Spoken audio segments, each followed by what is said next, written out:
गोरखाओं की आवाज को बुलंद करने के लिए चैनल को सब्सक्राइब करें और खबर को लाइक शेयर करें। सिक्किम के राज्यपाल श्री ओम प्रकाश माथुर जी, राज्य के लोकप्रिय मुख्यमंत्री, मेरे मित्र प्रेमसिंह तमांग जी, संसद में मेरे साथी दोरजी चिरिंग लेप्चा जी, डॉक्टर इंदिरा हांग सुब्बा जी, उपस्थित अन्य जनप्रतिनिधिगण, देवी और सज्जनों, कंचनजंगा को शीतल छाया मां बसे को हमरो प्यारो सिक्किम को आमा बाबो दाजू भाई आनी दीदी बहनीहरू सिक्किम राज्य को स्वर्ण जयंती को सुखद उपलक्ष्यमा तपाईहरू सबैलाई मंगलमय शुभकामना।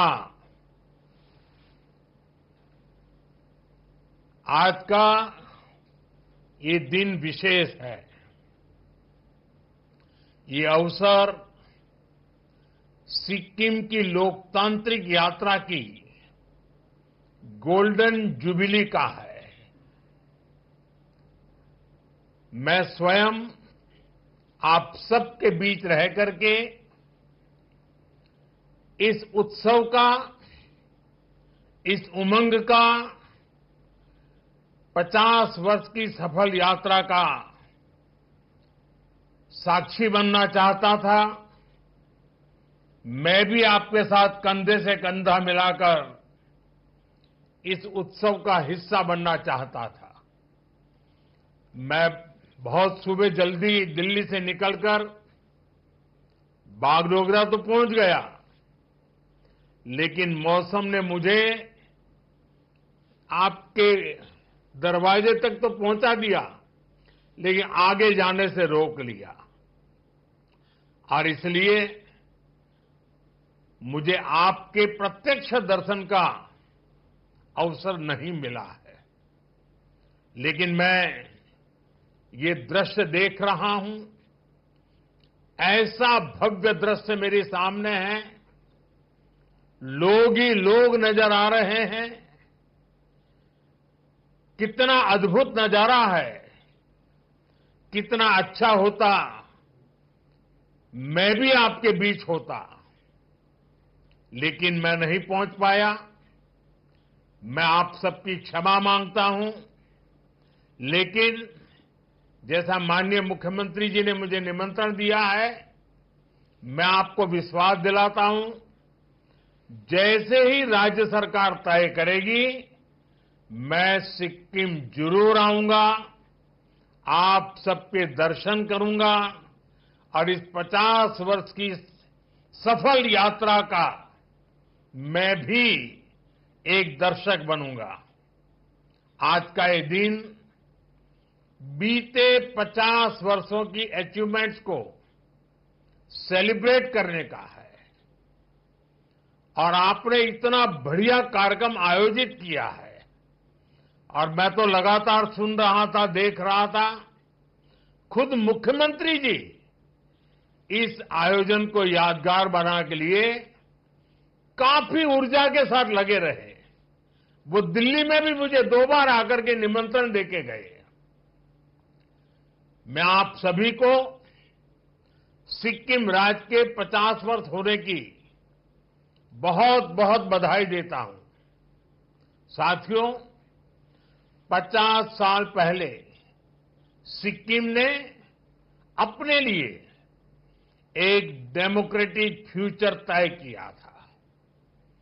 सिक्किम के लोगों का जनमन ज्योग्राफी के साथ ही भारत की आत्मा से जुड़ने का भी था। एक भरोसा था, जब सबकी आवाज सुनी जाएगी, सबके हक सुरक्षित होंगे, तो विकास के एक जैसे मौके मिलेंगे।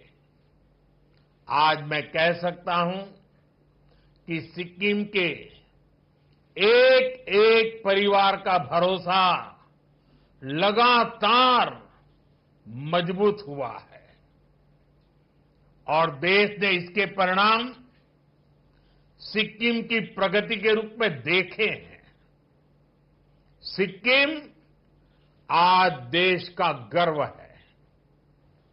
इन 50 वर्षों में सिक्किम प्रकृति के साथ प्रगति का मॉडल बना, बायोडायवर्सिटी का बहुत बड़ा बगीचा बना, 100% ऑर्गेनिक स्टेट बना, कल्चर और हेरिटेज की समृद्धि का प्रतीक बनकर सामने आया। आज सिक्किम देश के उन राज्यों में है जहां प्रति व्यक्ति आय सबसे अधिक है। ये सारी उपलब्धियां सिक्किम के आप सभी साथियों के सामर्थ्य से हासिल हुई है।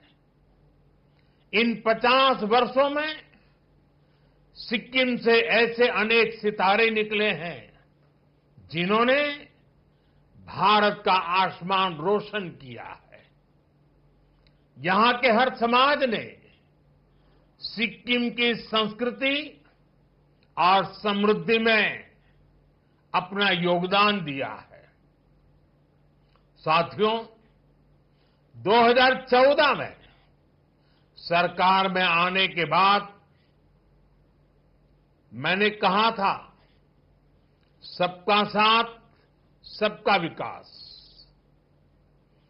भारत को विकसित बनाने के लिए देश का संतुलित विकास बहुत जरूरी है।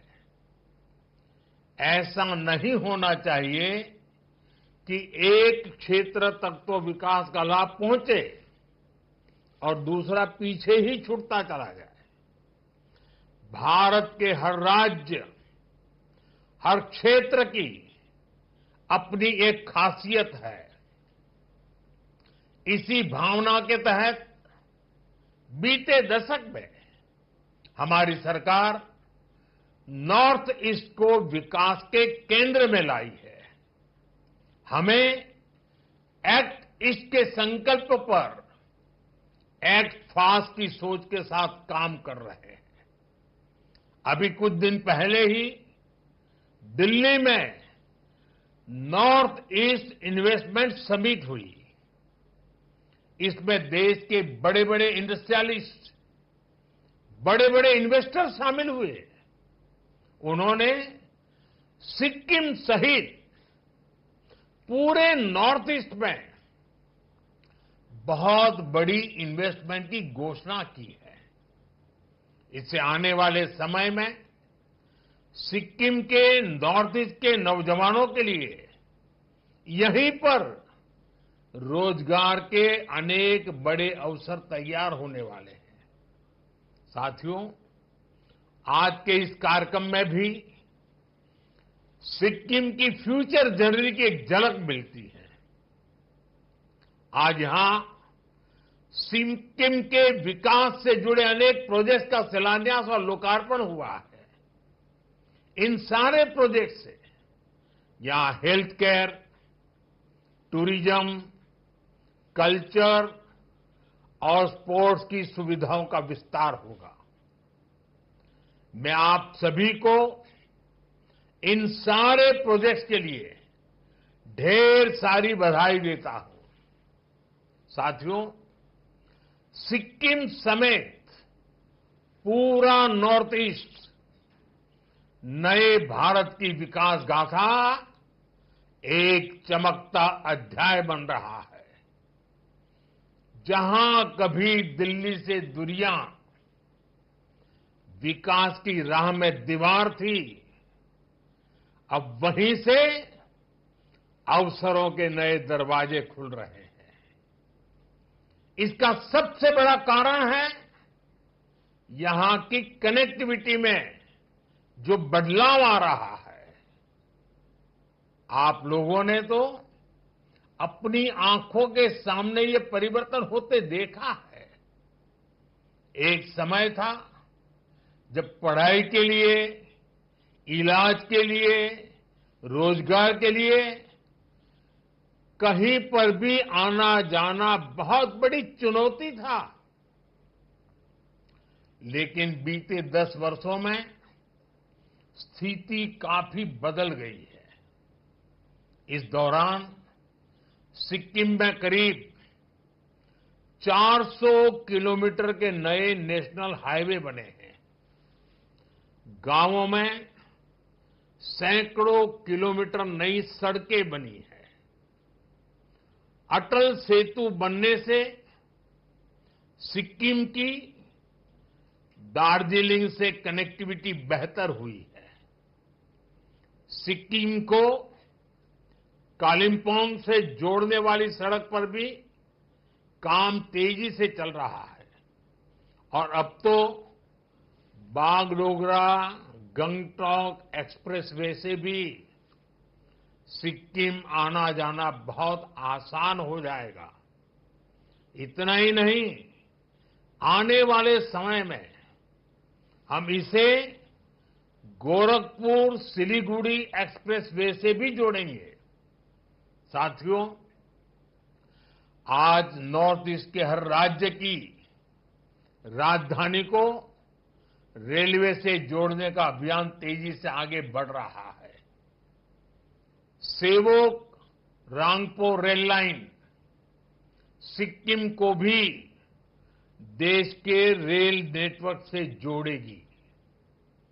हमारा ये भी प्रयास है कि जहां सड़कें नहीं बन सकती, वहां रोपवे बनाए जाएं। थोड़ी देर पहले ऐसे ही रोपवे प्रोजेक्ट का लोकार्पण किया गया है। इससे भी सिक्किम के लोगों की सहूलियत बढ़ेगी। साथियों, बीते एक दशक में भारत नए संकल्पों के साथ आगे बढ़ रहा है और इसमें बेहतर हेल्थ केयर का लक्ष्य हमारी बहुत बड़ी प्राथमिकता रहा है। पिछले 10-11 साल में देश के हर राज्य में बड़े अस्पताल बने हैं। एम्स और मेडिकल कॉलेजों का बहुत विस्तार हुआ है। आज यहां भी 500 बेड का अस्पताल आपको समर्पित किया गया है। ये अस्पताल गरीब से गरीब परिवार को भी अच्छा इलाज सुनिश्चित करेगा। साथियों, हमारी सरकार एक तरफ अस्पताल बनाने पर बल दे रही है, वहीं दूसरी तरफ सस्ते और बेहतर इलाज का भी इंतजाम कर रही है। आयुष्मान भारत योजना के तहत सिक्किम के 25,000 से ज्यादा साथियों का मुफ्त इलाज किया गया है। अब पूरे देश में 70 वर्ष से ऊपर के सभी बुजुर्गों को 5 लाख रुपए तक का मुफ्त इलाज मिल रहा है। अब सिक्किम के मेरे किसी भी परिवार को अपने बुजुर्गों की चिंता नहीं करनी पड़ेगी। उनका इलाज हमारी सरकार करेगी। साथियों, विकसित भारत का निर्माण 4 मजबूत पिलर्स पर होगा। ये पिलर्स हैं गरीब, किसान, नारी और नौजवान। आज देश इन पिलर्स को लगातार मजबूत कर रहा है। आज के अवसर पर मैं सिक्किम के किसान भाई बहनों की खुली दिल से प्रशंसा करूंगा। आज देश खेती की जिस नई धारा की तरफ बढ़ रहा है, उसमें सिक्किम सबसे आगे है। सिक्किम से ऑर्गेनिक प्रोडक्ट्स का एक्सपोर्ट भी बढ़ रहा है। हाल में ही यहां की मशहूर डैले खुरसानी मिर्च ये पहली बार एक्सपोर्ट हुआ है। मार्च महीने में ही पहला कंसाइनमेंट विदेश पहुंच गया है। आने वाले समय में ऐसे अनेक उत्पाद यहां से विदेश निर्यात होंगे। राज्य सरकार के हर प्रयास के साथ केंद्र सरकार कंधे से कंधा मिलाकर चल रही है। साथियों, सिक्किम की ऑर्गेनिक बास्केट को और समृद्ध करने के लिए केंद्र सरकार ने एक और कदम उठाया है। यहां सोरेंग जिले में देश का पहला ऑर्गेनिक फिशरीज क्लस्टर बन रहा है। ये सिक्किम को देश और दुनिया में एक नई पहचान देगा। ऑर्गेनिक फार्मिंग के साथ साथ सिक्किम को ऑर्गेनिक फिशिंग के लिए भी जाना जाएगा। दुनिया में ऑर्गेनिक फिश और फिश प्रोडक्ट्स की बहुत बड़ी डिमांड है। इससे यहां के नौजवानों के लिए मछली पालन के क्षेत्र में नए मौके मिलेंगे। साथियों, अभी कुछ दिन पहले ही दिल्ली में नीति आयोग की गवर्निंग काउंसिल की बैठक हुई है।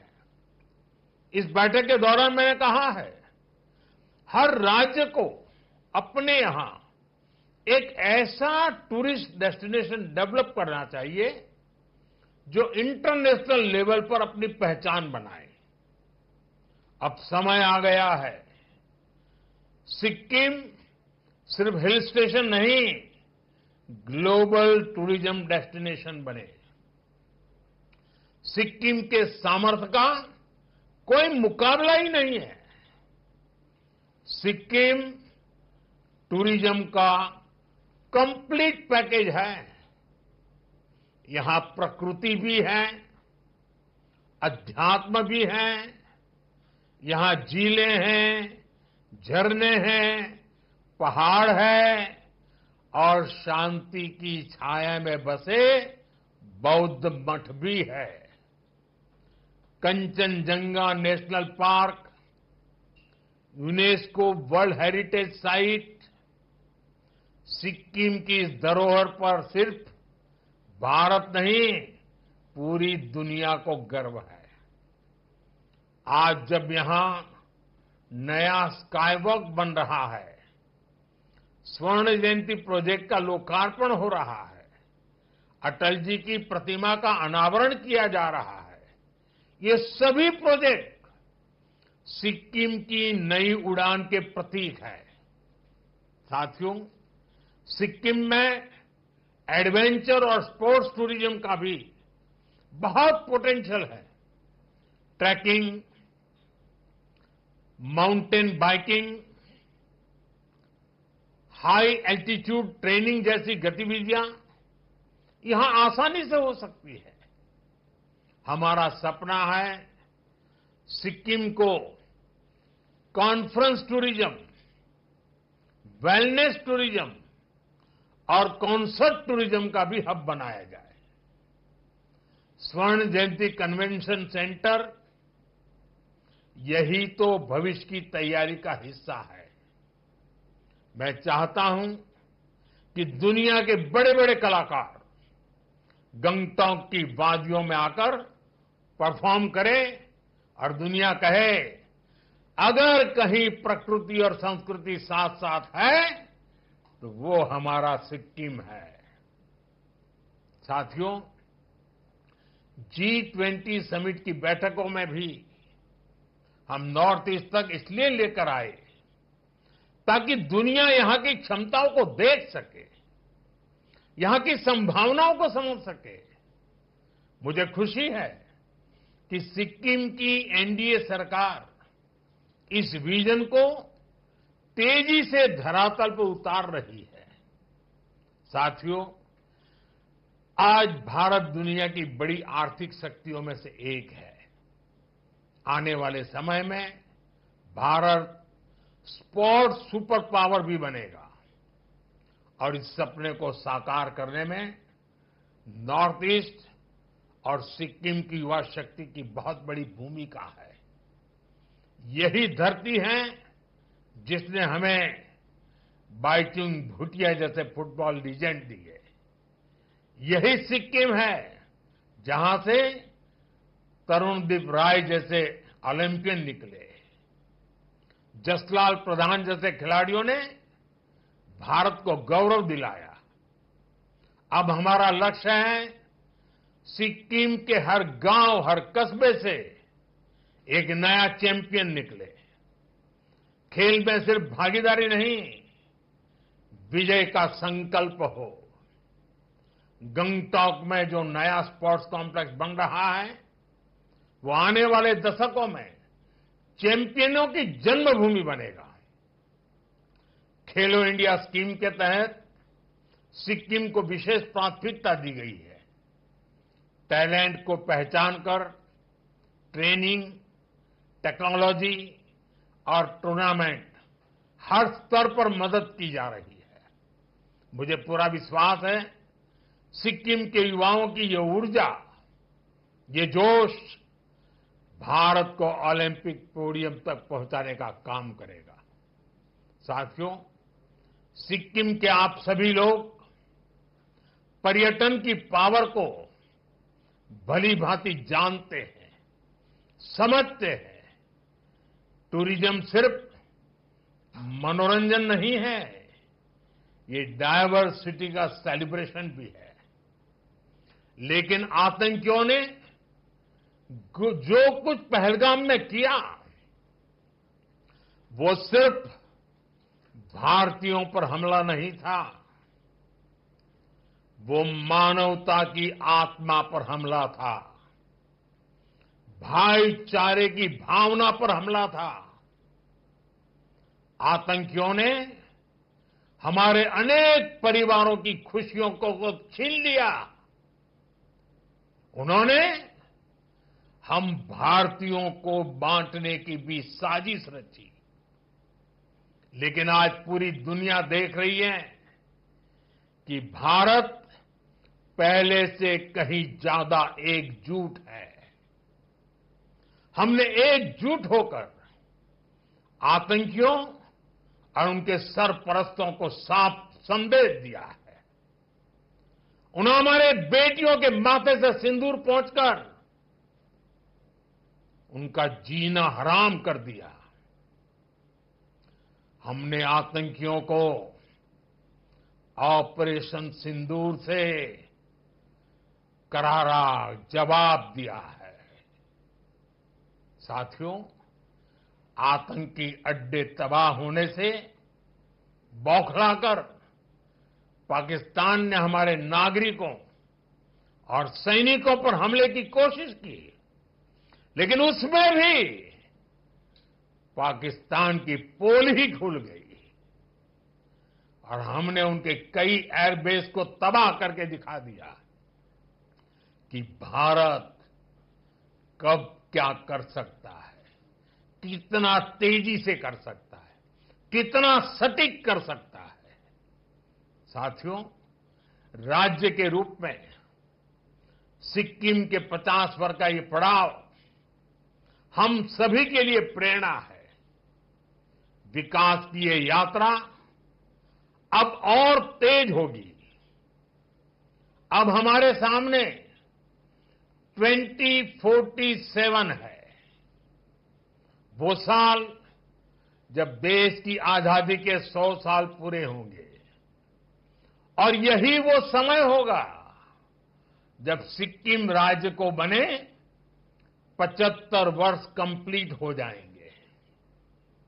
इसलिए हमें आज ये लक्ष्य तय करना है कि 75 के पड़ाव पर हमारा सिक्किम कैसा होगा। हम सभी किस प्रकार का सिक्किम देखना चाहते हैं, हमें रोड मैप बनाना है। 25 साल के विजन के साथ कदम कदम पर कैसे आगे बढ़ेंगे, ये सुनिश्चित करना है, हर कुछ समय पर बीच बीच में उसकी समीक्षा करते रहना है और लक्ष्य से हम कितने दूर है, कितना तेजी से बढ़ना है, नए हौसले, नए उमंग, नई ऊर्जा के साथ आगे बढ़ना है। हमें सिक्किम की इकोनॉमी की रफ्तार बढ़ानी है। हमें कोशिश करनी है कि हमारा सिक्किम एक वेलनेस स्टेट के रूप में उभरे। इसमें भी विशेष रूप से हमारे नौजवानों को ज्यादा अवसर मिले। हमें सिक्किम के यूथ को स्थानीय जरूरतों के साथ ही दुनिया की डिमांड के लिए भी तैयार करना है। दुनिया में जिन सेक्टर्स में यूथ की डिमांड है, उनके लिए यहां स्किल डेवलपमेंट के नए मौके हमें बनाने हैं। साथियों, आइए हम सब मिलकर एक संकल्प लें, अगले 25 वर्षों में सिक्किम को विकास, विरासत और वैश्विक पहचान का सर्वोच्च शिखर दिलाएंगे। हमारा सपना है सिक्किम केवल भारत का नहीं, पूरे विश्व का ग्रीन मॉडल स्टेट बने। एक ऐसा राज्य जहां के हर नागरिक के पास पक्की छत हो, एक ऐसा राज्य जहां हर घर में सोलर पावर से बिजली आए, एक ऐसा राज्य जो एग्रो स्टार्टअप, टूरिज्म स्टार्टअप्स में नया परचम लहराए, जो ऑर्गेनिक फूड के एक्सपोर्ट में दुनिया में अपनी पहचान बनाए, एक ऐसा राज्य जहां का हर नागरिक डिजिटल ट्रांजैक्शन करे, जो वेस्ट टू वेल्थ की नई पहचान ऊंचाइयों पर हमारी पहचान को पहुंचाए। अगले 25 साल ऐसे अनेक लक्ष्यों की प्राप्ति के हैं। सिक्किम को वैश्विक मंच पर नई ऊंचाई देने के हैं। आइए हम इसी भावना के साथ आगे बढ़े और विरासत को इसी तरह आगे बढ़ाते रहें। एक बार फिर सभी सिक्किम वासियों को इस महत्वपूर्ण 50 वर्ष की यात्रा पर, इस महत्वपूर्ण अवसर पर देशवासियों की तरफ से, मेरी तरफ से बहुत बहुत शुभकामनाएं देता हूं। बहुत बहुत धन्यवाद।